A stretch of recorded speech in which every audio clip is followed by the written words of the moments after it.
Tudo bem, senhores, olha só, quando a gente fala de atos, nessas provas de PF e PRF, é muito comum aparecer questões relativas às classificações que a doutrina faz. Agora, isso é um tema que nos traz um pouco de problema. Por quê? Porque eu, na qualidade de seu professor, preciso identificar qual é a linha doutrinária que está prevalecendo nas principais bancas organizadoras dos concursos que vocês prestam, né? Por quê? Porque classificação, gente, é exclusivamente doutrinária no campo dos atos. Não tem texto legal que diga o que é o que não é. Então, cada doutrinador acaba inventando a própria classificação. Porém, senhores, algumas classificações que provêm lá da corrente clássica vão se consagrando e são essas que são cobradas nas provas. Joia? Então não se preocupe com aquelas classificações malucas que a gente costuma ver de vez em quando por aí. Vamos nos preocupar com as classificações realmente importantes, que são as consagradas. Vamos lá? Então coloquei primeira classificação que nós temos, item primeiro, classificação quanto aos ali, perdão, não é aos, classificação quanto à liberdade de agir conferida ao administrador. Qual é essa classificação? Vamos lá? Então coloque assim, por favor, letra A. Letra A. E escreva aí, por favor. Atos vinculados. Dois pontos. Esses atos são aqueles que possuem todos os pressupostos e elementos prévia e taxativamente definidos, em lei. Então a lei já vai trazer todos os elementos, certo? Tracinho. Como no direito público vigora a obrigatoriedade do cumprimento da lei, vírgula, nos atos vinculados, troca de cor ou sublinha, não haverá qualquer margem de liberdade ao administrador. Não tem. Tracinho. Caberá ao administrador apenas cumprir rigorosamente tudo aquilo que a lei prevê e determina. Tem uma frase, gente, que apareceu em algumas provas de vocês, então vale a pena você abrir parênteses e escrever. Por favor, o administrador se tornará um mero cumpridor de leis. Fecha parênteses. Ponto. Então, o primeiro deles, ato vinculado, nenhuma margem de liberdade. Nenhuma. Pula uma linha. Letra B. Atos discricionários. Opa! E aí você coloca assim, por favor. Atos discricionários possuem parte de seus pressupostos e requisitos previamente definidos pela lei. E os demais pressupostos e requisitos poderão estar em branco ou indefinidos na lei,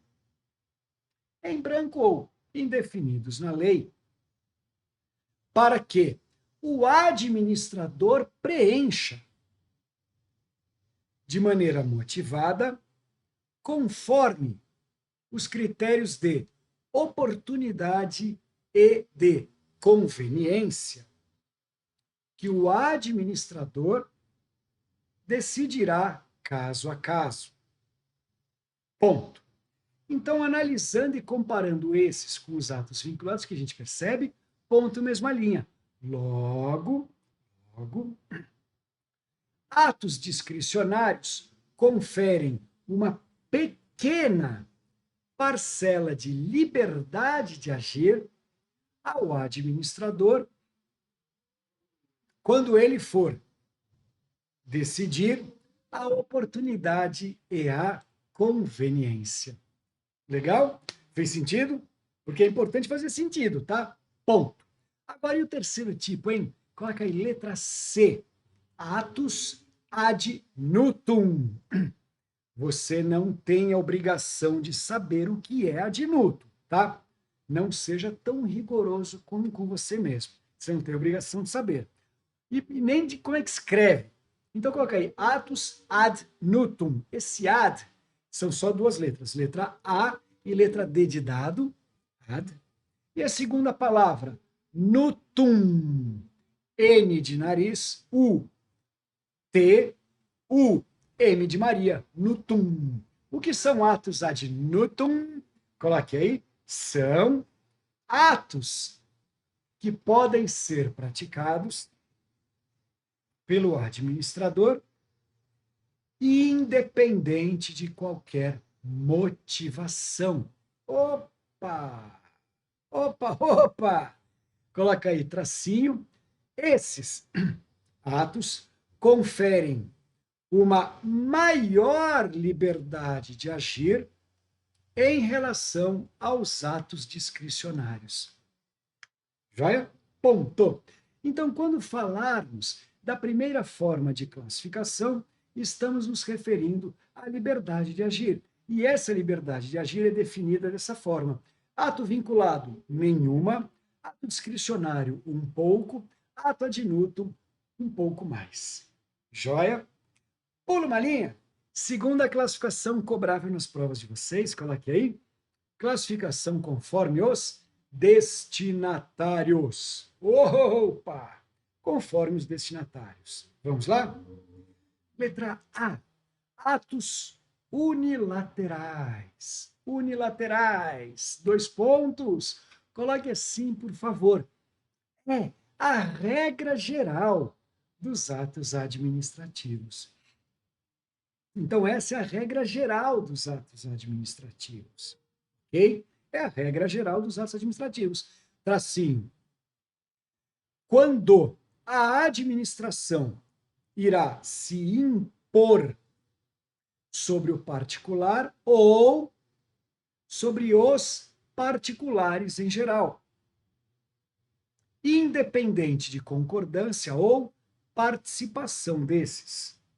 Então, a regra geral, gente, é que, quanto aos destinatários, os atos administrativos sejam unilaterais. É a administração mandando e o povo, ó, cipo e cumprindo, calando a boca, não é? Veio a pandemia. Não pode sair de casa. Tá bom, não saio. Tem que usar máscara. Tá bom, eu uso. Tem que, não sei o quê. Tá bom, beleza. Tem que passar álcool gel. Tá bom. Tem que, sei lá, pintar o cabelo de amarelo. Tá bom, beleza.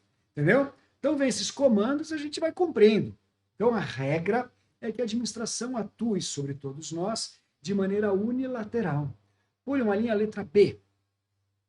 Atos bilaterais. Opa, agora mudou, hein? Vamos lá? 2 pontos. Esses são atos que dependerão, em regra,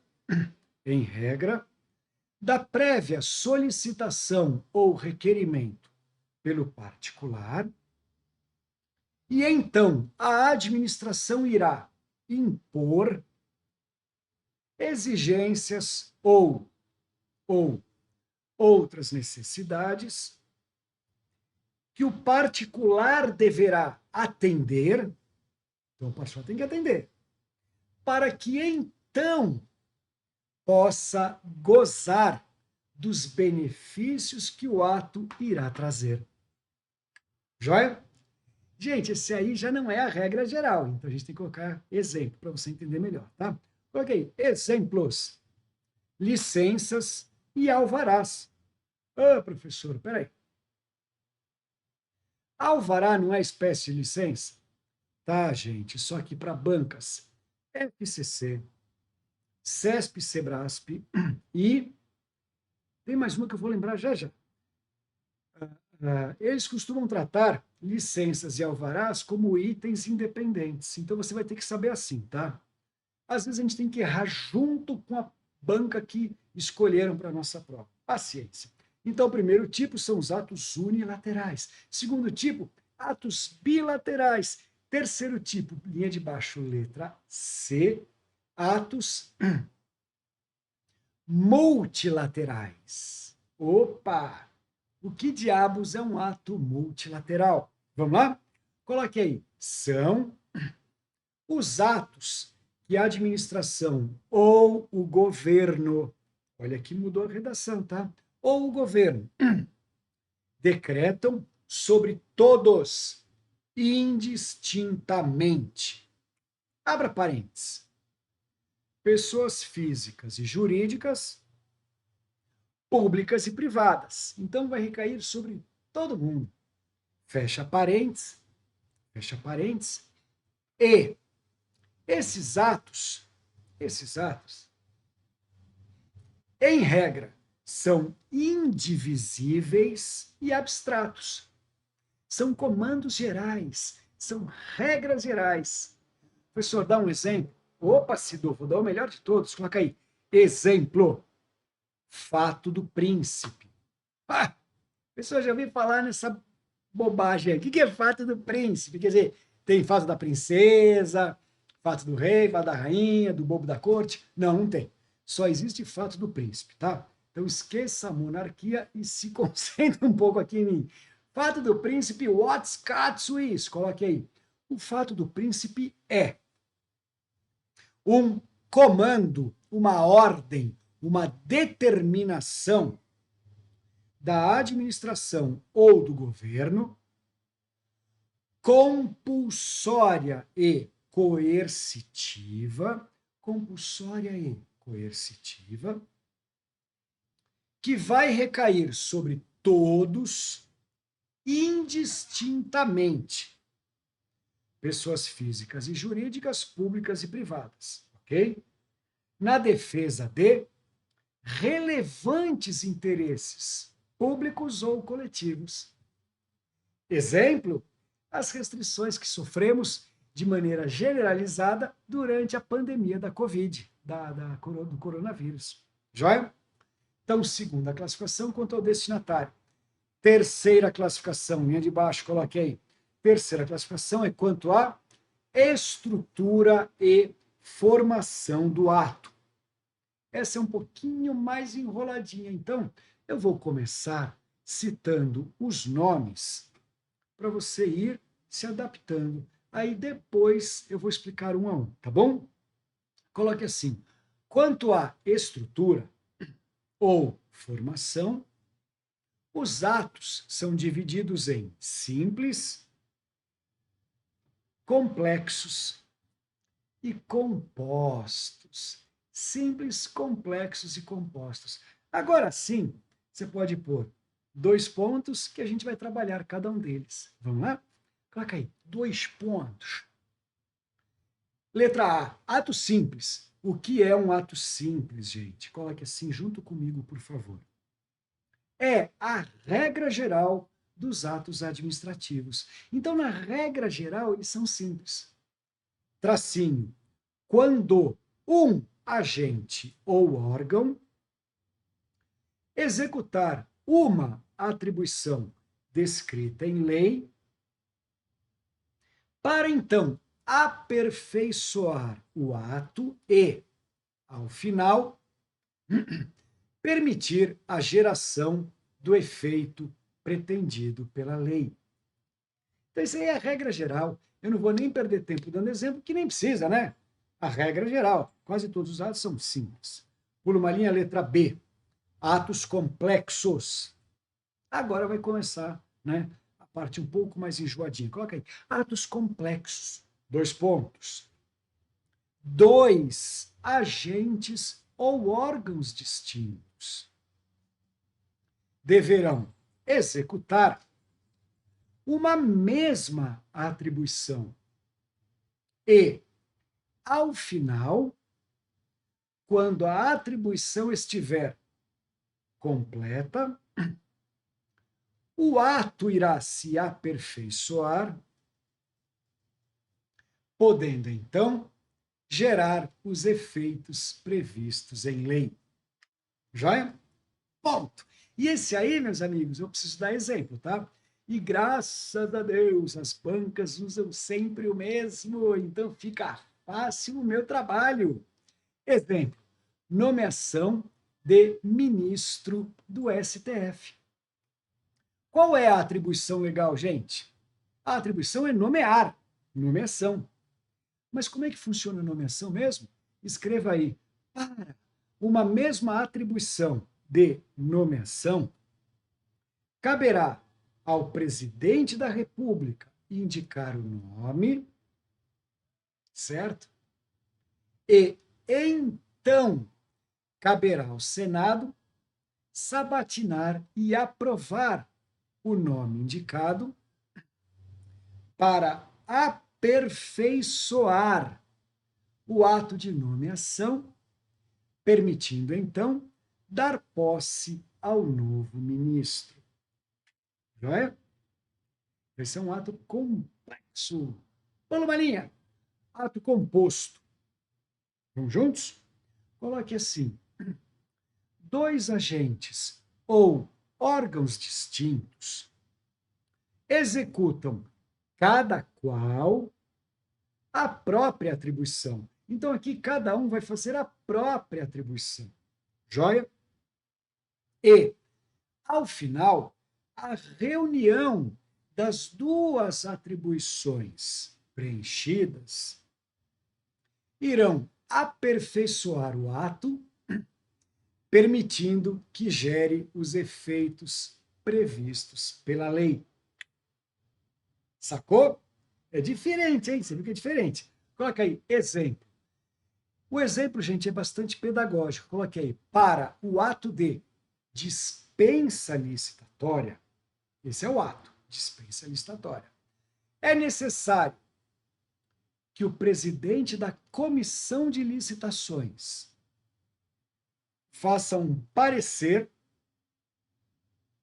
pela dispensa e depois caberá ao chefe da entidade ou do poder homologar esse parecer. Ponto. Mesma linha.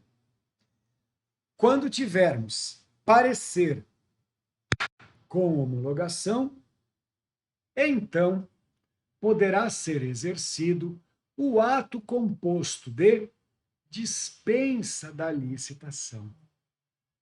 Captou? Não é assim nada muito chocante, mas dá para enxergar a diferença, tá? Pule uma linha, senhores. Item 4, vamos colocar assim agora, demais classificações. Na verdade, gente, não são classificações, são conceitos. Mas a gente tem que conhecer, porque são cobrados nas provas. Vamos lá? Então, agora você não vai colocar ABC, porque nós não vamos comparar um com o outro. Não. Então, coloca só marcador ou asterisco, tanto faz, tá? Então, sabe aquele confere? Coloca o confere, né? Aquele Vzinho. Primeiro deles, coloque aí, atos normativos. O que é um ato normativo? Vamos lá? Coloque assim, desde que haja uma prévia lei regulando uma matéria, os agentes públicos poderão editar atos de natureza normativa que irão regulamentar a matéria dessa prévia lei ou complementar o seu conteúdo. Joia? Então, você percebeu que o ato administrativo normativo é aquilo que a gente chama, vai tomando nota do que eu estou comentando, tá? É aquilo que a gente chama de fonte secundária de norma. Porque a fonte primária é a lei. Então, tem uma lei, fonte primária. A partir dela, o administrador extrai um ato administrativo normativo, fonte secundária. Legal? Aí você vai abrir parênteses ao final da frase, coloque assim: excepcionalmente, o chefe do Poder Executivo pode editar 2 tipos de atos administrativos normativos, independente de prévia lei. Captou? Tracinho, são os decretos autônomos e os regulamentos autônomos.